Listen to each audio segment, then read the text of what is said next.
Hello, friends, and welcome. Today, let's take a thoughtful journey through the life of Terah, the father of Abraham, a man often overlooked but whose life holds deep lessons about purpose, decisions, and the power of unfinished journey.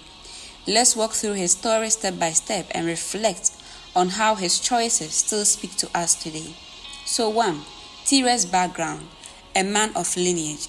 We first meet Terah in Genesis 11, verse 24 to 26. He is a descendant of Shem, the son of Noah, and the father of three sons, Abram, Nahor, and Haran. He lived in Ur of the Chaldeans, a wealthy and advanced city in ancient Mesopotamia. But Ur was also a place filled with idol worship and pagan gods. Terah and his family were part of this culture. In fact, Joshua 24 verse 2 confirms that Terah served other gods. Yet, God was about to do something new through his line, something that would change the world. So what lesson can we learn from this? You might come from a background that isn't spiritual, maybe even broken or confused, but God can still call greatness out of your family. Like Terah, your past doesn't cancel your potential. 2.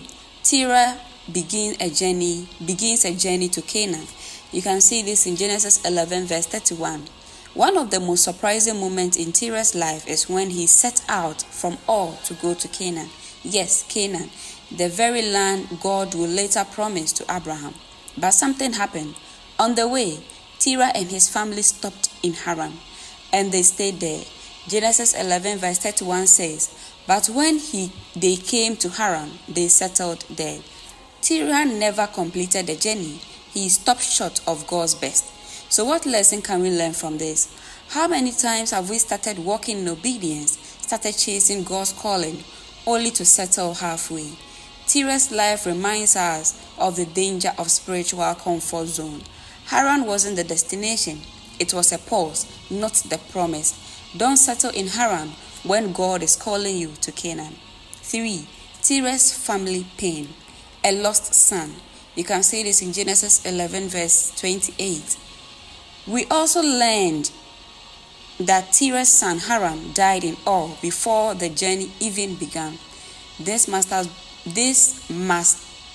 been heartbreaking. Losing a child is every parent's worst nightmare. Could this loss have affected his decision to stop the journey? Grief can paralyze us. It can freeze our forward motion. Maybe Terah settled in Haran because his heart was broken. So what lesson can we learn from this?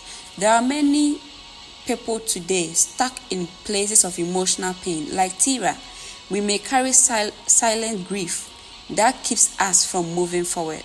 But God's healing is available.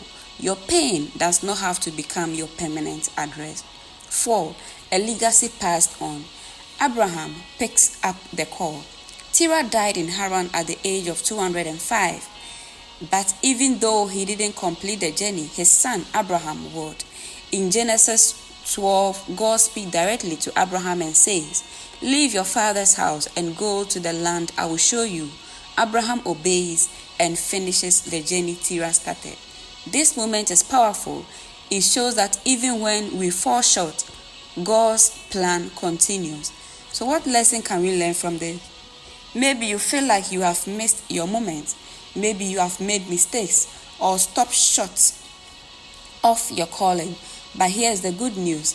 God can still bring purpose out of your story through your children, through those you mentor, through those who come after you. So in all, Terah's life, a caution and a calling. Terah's life is both a warning and a whisper of hope.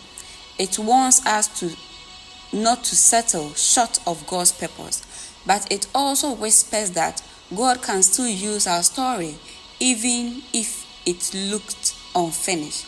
He can bring legacy out of a life that didn't make it all the way.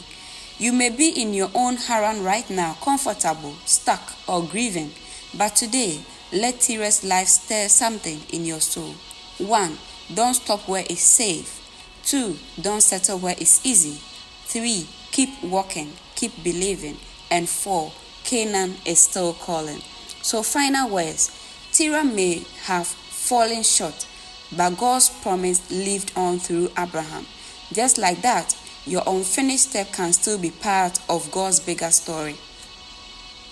So rise again, pick up the promise and walk toward Canaan, because the journey doesn't end with you. It just might begin with your faith. Thanks for joining this reflection on the life of Terah. May you walk boldly, finish strong, and leave a legacy that lasts. Thank you and bye-bye. See you again.